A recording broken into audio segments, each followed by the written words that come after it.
Alors bonjour tout le monde. J'avais envie de faire une petite vidéo sur le parallèle qu'on peut faire entre la croissance d'une plante et la croissance de l'âme. Croissance d'une plante comme image de la croissance de l'âme. Alors l'âme, je définis très rapidement dans quel sens je prends ce mot. Simplement, c'est ma psyché, c'est mon monde intérieur, ce sont mes pensées, mes sentiments, mes émotions, mes désirs, mes besoins, tout ce qui va en moi. Voilà, qui grouille et sans cesse. Voilà, ça c'est mon. Je prends l'âme dans ce sens-là. Euh, donc, croissance d'une plante. On va partir de la graine, évidemment. Alors, qu'est-ce qu'une graine? C'est un minimum de matière pour un maximum de potentiel. Le potentiel est invisible, la matière est visible. Et toute la croissance, ça va être comment cet invisible va se manifester dans le visible. Ça veut dire que la plante possède tout le plan de sa croissance dans la graine. Et on peut dire que ça, c'est la partie animique de la graine, si on veut, ou énergétique, c'est-à-dire c'est sa mémoire, tout simplement. Et cette mémoire, ce qui est important, c'est que énergétiquement, elle est perceptible. Donc, c'est pas simplement DNA, je sais pas, un truc biologique. C'est peut-être il y a un support évidemment matériel, mais l'énergie autour de la graine, c'est quelque chose de perceptible en tant que potentiel énergétique. Voilà. Donc, maximum de potentiel, minimum de matière. Là, quelque chose va déclencher la manifestation de ce potentiel dans la matière. Et pour une graine, c'est la chaleur. Donc ça veut dire une graine est à l'intérieur de la terre pendant tout l'hiver, c'est-à-dire dans le froid, l'humide, l'humide et l'obscurité. Début printemps, donc la chaleur du soleil commence à arriver et la chaleur va éveiller la croissance de la plante. Donc, quand on parle de chaleur, quand on parle de phénomène physique, ce que je montrais, c'est que chaque phénomène physique a aussi est une image aussi d'un fonctionnement qui n'est pas physique. Donc, chaleur, euh, qu'est-ce que c'est la chaleur au niveau de l'âme? C'est évidemment l'amour. On peut parler de l'amour simplement. Donc, chaleur qui touche la terre, chaleur qui va réveiller la graine endormie et qui va pouvoir manifester son potentiel. Donc, qu'est-ce qui va se manifester? Début de la croissance, verticalité. Donc, on a une tige qui part vers le haut, direction du soleil, la source de chaleur, et une tige qui part direction profondeur de la terre, centre de la terre, nourriture, qui va aller chercher le minéral. Le minéral qui va permettre de donner les sels qui vont rendre la plante visible. Et voilà. Donc, ce qui est intéressant, c'est le côté linéaire. On est parti d'un point, comme ça, sur lui-même. On a une ligne vers le haut, une ligne vers le bas. Donc, on a linéaire, mais double direction. Une dans le sens de la gravité, vers le centre de la Terre, donc soumise aux forces terrestres, et une direction du Soleil, de la chaleur, c'est-à-dire qui s'oppose à la gravité, qui s'oppose à l'attraction terrestre, et donc qu'on peut appeler lévité, quelque chose qui... comme ça. Ouais. Et donc, du point à la tige, du point à la ligne, et ça va sortir de terre, il va se développer les deux premières petites feuilles, comme ça, plutôt arrondies, et la croissance va se continuer, ça va toujours être une espèce de rythme entre tige et point, c'est-à-dire qu'il va y avoir des nœuds, et à chaque nœud, il va y avoir des feuilles. Quand on passe aux feuilles, on passe au plan, hein, donc point, tige, plan, Euh, et c'est quoi une feuille? C'est réception de la lumière, la chaleur, transformation de la lumière en matière, hein, et, réception de l'énergie solaire, évidemment. Euh, donc, on a cette ouverture à la lumière toujours plus grande qui permet, qui donne l'énergie pour transformer les minéraux qui viennent du sol et pour les ordonner.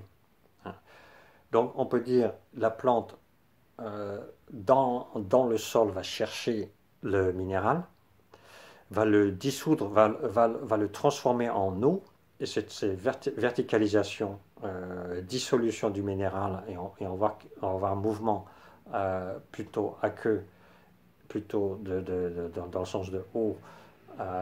Le fait de liquéfier le minéral va lui permettre de circuler.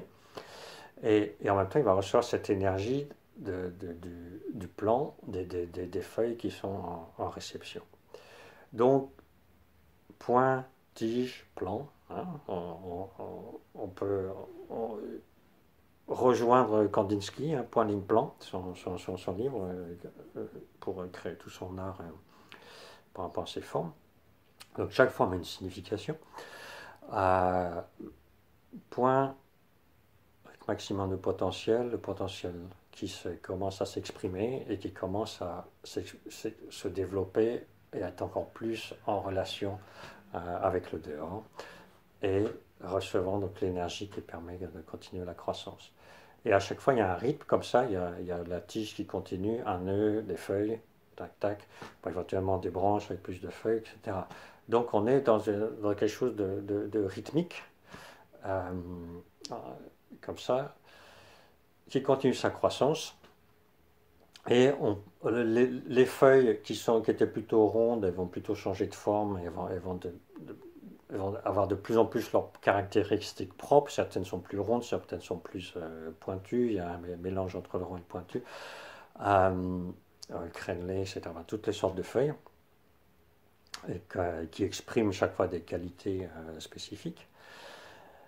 Et ce rythme qui pourrait presque continuer à l'infini, comme ça, feuilles, et à chaque fois qui reçoit toujours plus d'énergie, et on peut dire que les feuilles, ce que je voulais dire, c'est qu'elles étaient d'abord rondes, et les feuilles sont de plus en plus en croissance, sont de plus en plus grandes, et quand on monte le long de la tige, elles commencent à se rapetisser à un moment donné, et à un moment donné, qu'est-ce qu'on a? Là qu'on a un bouton. Je parle de la croissance d'une fleur, hein, maintenant.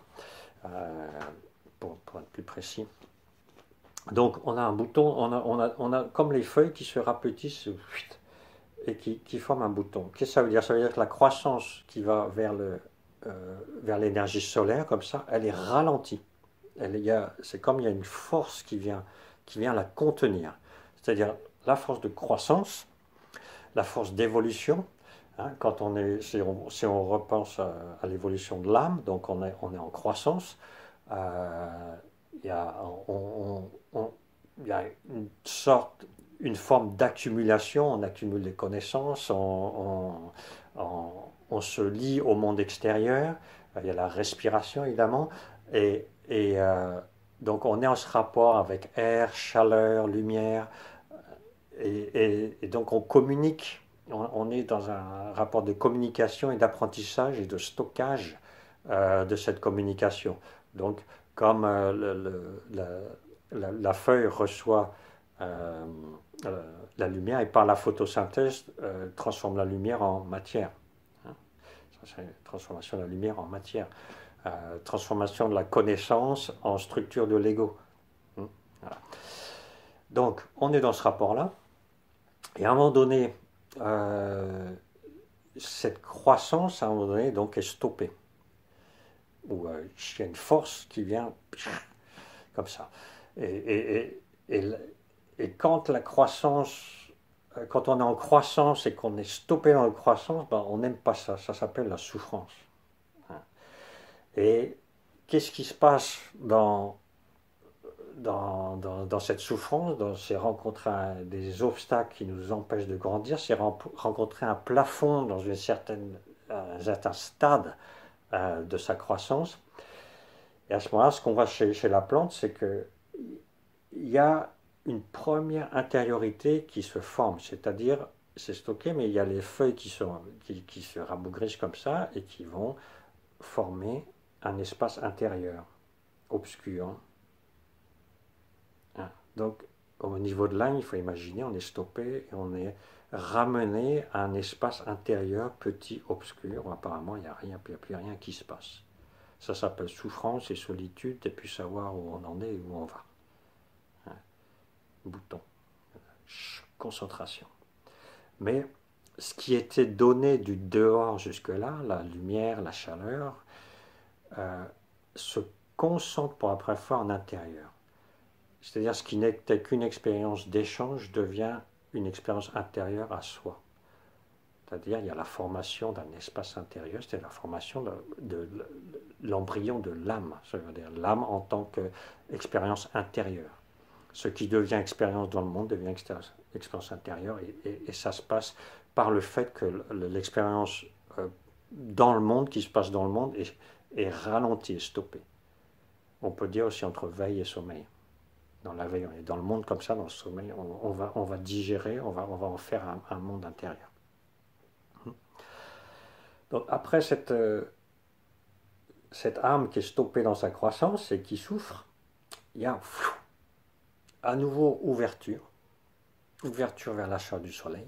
Mais qu'est-ce qu'on a, on a, si c'est une fleur, donc l'apparition des pétales et l'apparition d'un calice et l'apparition des couleurs. C'est-à-dire jusque-là on était dans le vert, l'énergie vitale, la transformation du minéral, énergie vitale. Et là, on complexifie encore plus. C'est ce qui était en potentiel dans l'âme qui commence à se développer dans cet espace intérieur du bouton.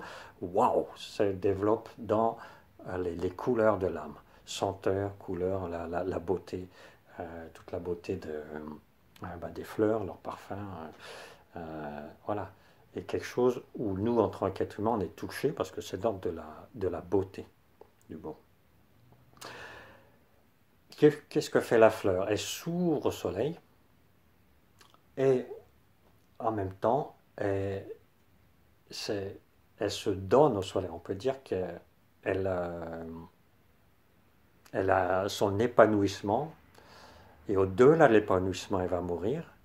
Mais évidemment, qu'est-ce qui se passe dans cet épanouissement et juste avant cette mort? Elle va produire les graines. C'est-à-dire, il y a fécondation.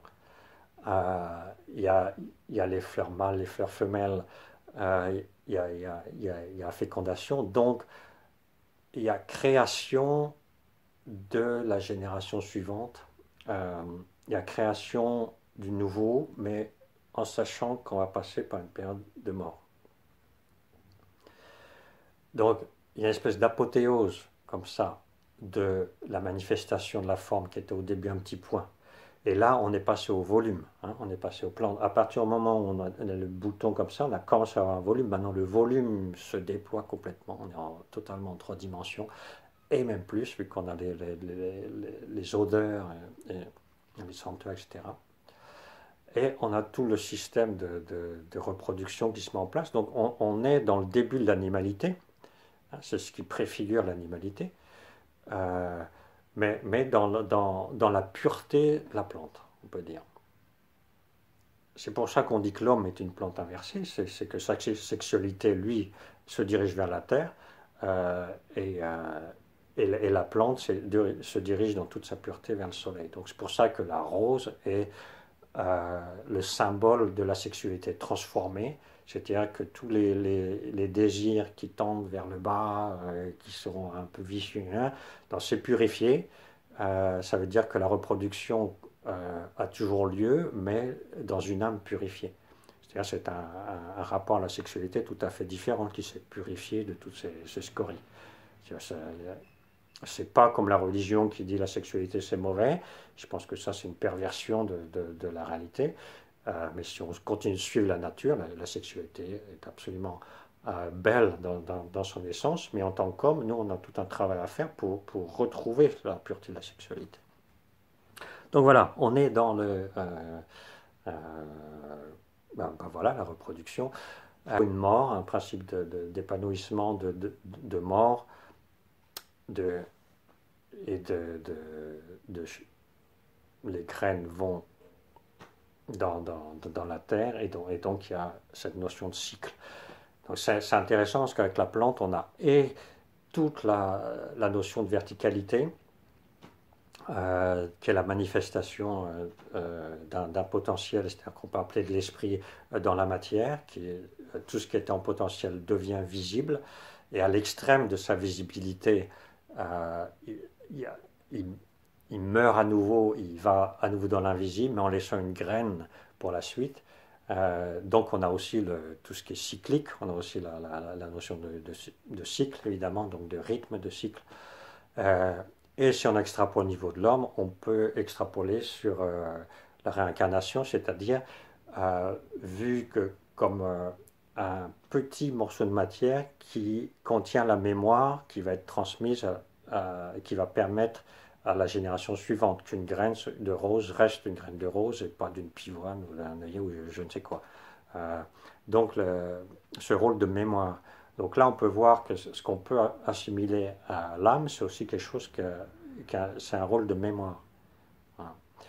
Euh, donc, du coup, on peut en déduire aussi déjà un début d'image sur ce qu'est la réincarnation. C'est une histoire de mémoire qui va pouvoir à nouveau se connecter à une graine future, c'est-à-dire sur une fécondation physique dans le physique, et il y a des forces de mémoire animique qui vont pouvoir se joindre. Alors, après, différents points de vue sur la réincarnation, il n'y a que ces mémoires-là, ou d'autres disent non, en plus des mémoires, il y a quelque chose qui continue plus haut, et un jeu qui continue à être un jeu, et qui ne se dissout pas dans toutes les mémoires, et qui redescend après plus tard en récupérant la même mémoire. Ça, c'est une version. Une autre version dit non, il n'y a que les mémoires, et à chaque fois, de l'esprit naît un nouvel étincelle d'âme, c'est-à-dire qui récupère des mémoires au passage en redescendant dans un corps. Bon, deux possibilités. Mais bon, on revient à la plante. Ça nous donne en tout cas cette histoire de cycle qui nous donne aussi une intuition de ce qu'est ou la métampsychose ou la réincarnation, suivant ses propres recherches. Voilà, voilà. Ben, j'espère que ça vous a intéressé. Un gros bisou. Au revoir.